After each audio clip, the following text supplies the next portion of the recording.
بسم اللہ الرحمن الرحیم۔ السلام علیکم یا علیہ السلام مدد امین کرام۔ آج مجلس سے پہلے میں دو احادیث مولا امام رضوان علیہ السلام کے ظہور کے حوالے سے شیئر کرنا چاہوں گا۔ یہاں پر پہلی حدیث ہے، کتاب کا نام ہے ظہور امام مہدی علیہ السلام قریب تر ہے، یہ کتاب کا نام ہے، ٹھیک ہے، اور اس کے صفحہ نمبر 50 پر آپ کو یہ حدیث مل جائے گی۔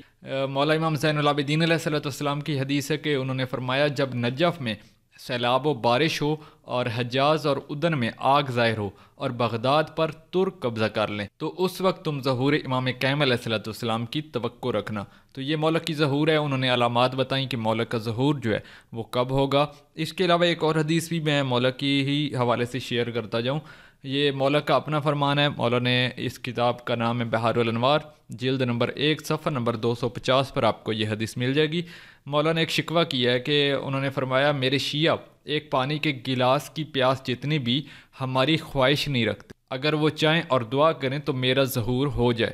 تو اس حدیث کے حوالے سے میں کہنا چاہوں گا کہ آپ اس پہ خود کو دیکھیں اور آپ اپنے گریبان میں جھانک کر دیکھیں کہ کیا آپ کے اندر اتنی تڑپ ہے کہ جتنی ہمارے وقت کے امام کے حوالے سے ہونی چاہیے۔ تو آپ اس پہ تھوڑا سا بیٹھ کے وہی باتیں خود سوچیں، تو اس حدیث سے آپ وہی باتیں آپ کو اندازہ ہو جائے گا کہ آپ کتنے زیادہ امام رضوان علیہ السلام کے ظہور کی آپ دعا کرتے ہیں۔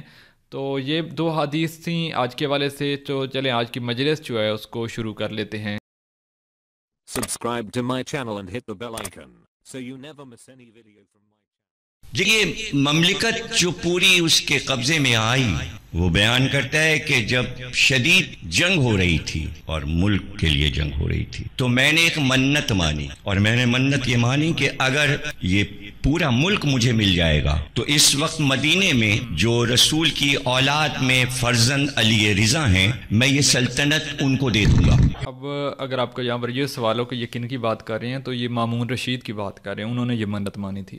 یہ سلطنت میں ان کے حوالے کر دوں گا۔ منت مانی اس نے اور وہ اس کی منت پوری ہو گئی، سلطنت اس کو مل گئی۔ اس لیے اس نے اپنے تمام وزراء، سپاہیوں، سب کو مدینے بھیجا اور کہا کہ امام علی رضا کو لے کر اہتمام کے ساتھ آؤ۔ امام نے مدینے سے ہجرت کی، سفر اختیار کیا اور اپنے تمام بھائی بہنوں کو، بچوں کو، سب کو یکجا کر کے یہ کہا کہ اب ہم واپس نہیں آئیں گے، اب تم ہماری موت کی خبر سنو گے، ہم واپس نہیں آئیں گے، بس یہ آخری الوداع ہے اور تم سے رخصت ہے۔ بڑے اہتمام سے، ظاہر ہے کہ شاہی آداب کے ساتھ امام کو بلایا گیا تھا، اور اس وقت دارالحکومت عجم یعنی ایران تھا بادشاہی کا، اور امام روانہ ہو گئے۔ تو جس وقت پورے مملکت میں یہ پتہ چلا کہ مدینے سے حضرت امام علی رضا فرزند رسول سفر کر رہے ہیں، تو جدھر جدھر سے امام گزر رہے تھے، دو رویا لوگ آتے گئے قریوں سے، گاؤں سے، شہروں سے، کہ ہم امام کی زیارت کریں۔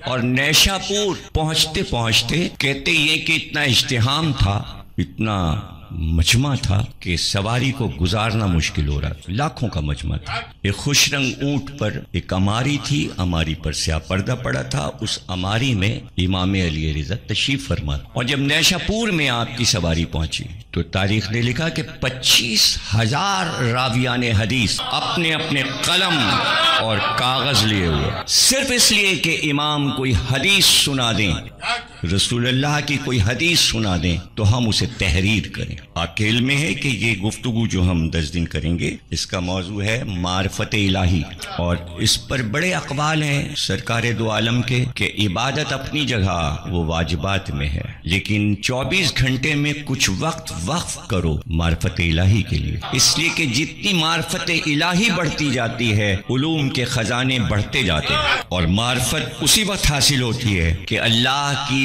بنائی ہوئی ہر صنعت پر آپ کی نظر ہو، اور پھر اس صنعت پر اللہ کی قدرت کے بارے میں آپ علم حاصل کریں کہ اللہ نے اس چیز کو کیوں خلق کیا اور اس کے وجود کے فوائد کیا ہیں۔ اور جیسے جیسے انسان اللہ کی صنعتوں پہ نظر ڈالتا ہے، معرفت الہی بڑھتی جاتی ہے۔ اور اقوال میں یہی ہے کہ اگر معرفت الہی نہیں تو پھر عبادت بیکار ہے، جب تک دل میں خوف الہی نہ پیدا ہو، اور جب خوف الہی پیدا ہوگا اور معرفت بڑھے گی تو انسان انسان کو احترام کی نظر سے دیکھے گا، اور جتنی معرفت بڑھتی جائے گی دنیا میں خونریزی ختم ہوتی جائے۔ معرفت سے دوری زمین کو لہو سے لالہزار بنا دیتی ہے۔ یہ معرفت الہی ضرور، اور معرفت الہی کب پیدا ہوتی ہے؟ جب آپ اللہ کے ان عظیم نمائندوں سے رجوع کریں جنہوں نے اپنی عمر صرف کر دی اللہ کی معرفت سکھانے میں۔ اللہ کی معرفت، اپنی پوری زندگی صرف یہ بتایا کہ معرفت کیسے حاصل کرو اور اللہ کی معرفت کیا ہے۔ یہ دیکھیے کہ یہ راستہ ہے، اور لوگ آئے ہیں امام رضا سے حدیث سننے، نیشا پور کا راستہ ہے، لیکن امام کی نظر عوام کے مستقبل پر ہے کہ ہم انہیں معرفت عطا کریں تاکہ یہ قرب الہی سے اپنی زندگیوں کو سنوار سکیں۔ اللہ سے دوری انسان کو شیطان سے قریب کر دیتی۔ تو نیشا پور کے راستے میں شور تھا کہ جمال امامت دکھائیے۔ جب شور بڑھا تو غلام نے آگے بڑھ کے اماری کے پردے ہٹا دی، اور جب جمال امامت نظر آیا اور فرزند رسول کی زیارت ہوئی تو لوگ اپنے گھوڑوں سے کود پڑے اور پاپیادہ ہو گئے، اور جو جلدی میں رکاب سے پیر نہ نکال سکے انہوں نے خنجروں سے اپنی رکابوں کو کاٹ کے پھینک دیا کہ ہم جلدی سے نیچے آ جائیں اور ہم اماری سے قریب ہو جائیں تاکہ ہم بیان سن سکیں امام کا ارشاد سن۔ اور چاروں طرف سے آواز تھی کہ قلم اور کاغذ ہاتھ میں ہے، کوئی حدیث بیان کیجئے۔ دیکھیے یہ براہ راست حدیث آئے گی، اس میں کوئی باہر کا راوی نہیں ہوگا کہ رسول اللہ کی حدیث باہر کے راوی سنا رہے ہیں۔ اس لیے لوگوں کو اشتیاق ہے کہ اسی زبان سے حدیث سنیں، کہ جو آغوش در آغوش وہی محبتوں کا سفر ہے، اسی علم کا سفر ہے۔ پھر آپ نے کہا سنو ایھا الناس، سنو، میں نے یہ حدیث جو تمہیں سنا رہا ہوں اپنے پدر گرامی امام موسی کاظم سے سنی، انہوں نے اپنے پدر گرامی امام جعفر صادق سے سنی، انہوں نے اپنے پدر گرامی امام محمد باقر سے سنی، انہوں نے اپنے پدر گرامی علی ابن الحسین امام زین العابدین سے سنی، انہوں نے اپنے پدر گرامی حسین ابن علی سے سنی، انہوں نے اپنے بھائی امام حسن سے یہ حدیث سنی، امام حسن نے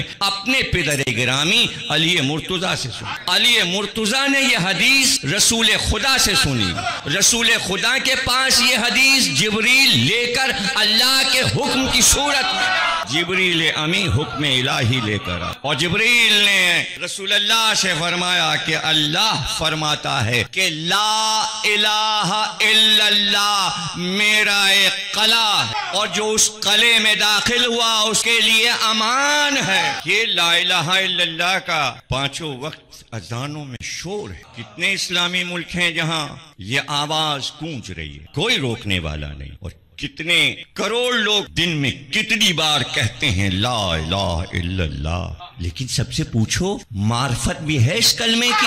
معرفت ضروری ہے۔ اور مجمع میں خاموشی چھا گئی، مجمع پھر شور کے ساتھ بلند آواز سے کہنے لگا زدنی بیانہ، کچھ اور بیان ہو اس کے آگے۔ تو امام علی رضا نے فرمایا لا الہ الا اللہ اللہ کا قلعہ ہے، جو اس میں داخل ہوا اس کے لیے امان ہے۔ پھر آپ نے فرمایا ولیکن، لیکن بے شرطہا و شروطہا، اس قلعے میں جانے کے لیے بہت سی شرطیں ہیں، بغیر شرطوں کے تم اس قلعے میں داخل نہیں ہو سکتے۔ اتنا سناٹا تھا کہ کاغذ پر قلم کے چلنے کی آواز آ رہی تھی، جسے سریر کل کہتے ہیں، قلم کی آواز جو کاغذ سے پیدا ہوتی ہے، یعنی جلدی جلدی سب حدیث کو لکھ رہے تھے۔ پھر سب نے کہا آگے حدیث بیان ہو۔ آپ نے فرمایا کہ سنو، لا الہ الا اللہ کے قلعے میں جانے کے لیے کچھ شرطیں ہیں، وَأَنَا مِن شَرْطِهَا وَشُرُوطِهَا، ان میں کی ایک شرط میں ہوں، ان میں کی ایک شرط میں ہوں، یعنی لا الہ نہیں ہے بے حب اہل بیت، شرطوں میں کی ایک شرط۔ تو امام سے مجمع میں کسی نے یہ نہیں کہا تھا کہ سند بھی سنا دیجئے حدیث چاہی تھی کہ لکھا دیجئے۔ امام نے اپنے سے سلسلہ ملا کر جبریل امی تک پہنچا کر پیغام الہی کو مسلسل کیا شجرے کے ساتھ، یعنی اتنی مستند حدیث تمہیں سلسلے سے کہیں نہیں ملے گی. یہ امام سمجھانا چاہ رہے تھے معرفت، لا الہ کی معرفت سمجھانا چاہ رہے تھے. اور جب یہ حدیث لکھی گئی، اب سوچئے 25,000 راویہ نے حدیث نے اس وقت یہ حدیث لکھی تھی، تو کہاں کہاں نہیں تاریخ میں اور حدیث کی کتابوں میں یہ حدیث آئی ہو. تو امام احمد بن حنبل رحمت اللہ علیہ لکھتے ہیں کہ نیشا پور کے راستے میں علی ابن موسی رضا نے جو حدیث سنائی، اس کا نام ہے سلسلۃ الذھب، سنہری زنجیر کی کڑیوں کا ایک سنہرا سلسلہ. اسے کہتے ہیں حدیث سلسلۃ الذھب، سنہرا حدیث کا سلسلہ. اور وہ کہتے ہیں یہ وہ حدیث ہے کہ اگر کسی دیوانے پر پڑھ کر پھونک دی جائے تو دیوانہ صحت مند ہو جائے. اور قم کے گورنر نے اسی دور میں یہ وصیت کی تھی کہ اس حدیث کو سونے کی تختی پر لکھ کر میری قبر میں رکھ دینا تاکہ میری بخشش ہو جائے اس حدیث کے ذریعے. لا الہ الا اللہ، معرفت کے ساتھ لا الہ.